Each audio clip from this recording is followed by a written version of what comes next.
A Gershwin classic is coming to the KC stage, and it features a reality television champion. Amazing Race winner Nick Spangler joins us this morning with a preview of the touring production of American in Paris. Thanks so much for being here. Absolutely. For people who don't know what this show is about, tell us about An American in Paris. Well, in broad terms, it's about art and love and life after war. But story-wise, it's about an American soldier who decides to stay in Paris after the end of World War II, and he meets some locals, makes some friends, and then ultimately falls in love. And his best friends are also in love with the same girl.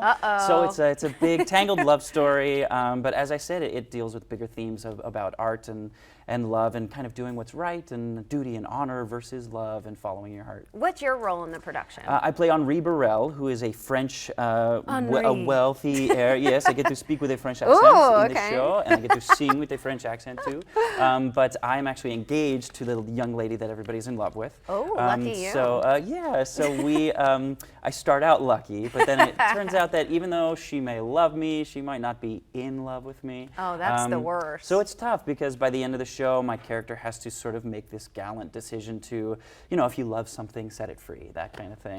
So even though I love her very much, I can see she'll be happier somewhere else. So it's, pulls at the heartstrings a little bit. I love that. Why do you think this show has been so well received here and internationally? Honestly, it sounds corny, but it has everything. I mean, it has the Gershwin music you mentioned. It has unbelievable choreography by Christopher Wheeldon. And it's also this really amazing hybrid of ballet and musical theater because Christopher Wheeldon comes from the ballet world. So a lot of the show the story's told through ballet, and the movie very famously ended the film with this 12-minute ballet, and then that was the end of the movie, and I think audiences back then were like, how can you do that? That's so crazy.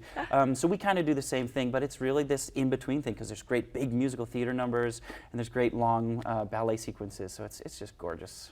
I can't wait to see this. Now, in 2008, you won. That's right. The Amazing Race, which is amazing. How was that experience? It was incredible. I remember watching the first episode of the first season of The Amazing Race when I was probably 11 years old or something like that. And then it was our family show that we would watch on Sunday nights. My whole family's super outgoing, so we would joke about somebody from the family should audition, and my sister, who I ran the race with, we would joke like, we should do it when we're older if it's still on TV. But of course, now that was 10 years ago, and it's still on now. So we auditioned one year, like as soon as we were old enough. We were 21 and 22 at the time. We set some records. We were the youngest winners ever on the race. We won, so we came in first place 7 out of 11 episodes. Wow. And we ended up winning, which was incredible. So, I mean, it was amazing. What do you think it was? That you guys had such honestly, good luck? I think it was our family bond. I think we had a good balance of she was kind of frantic, go, go, go all the time. And I was more like, wait, let's think this through. I sort of have the more calculating mind. But we also got very lucky.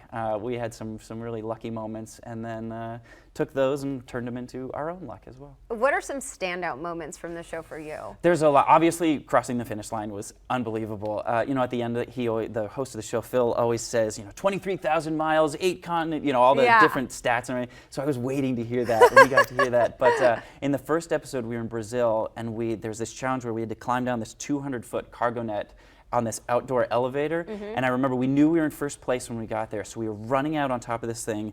200 feet in the air, the ocean was out there.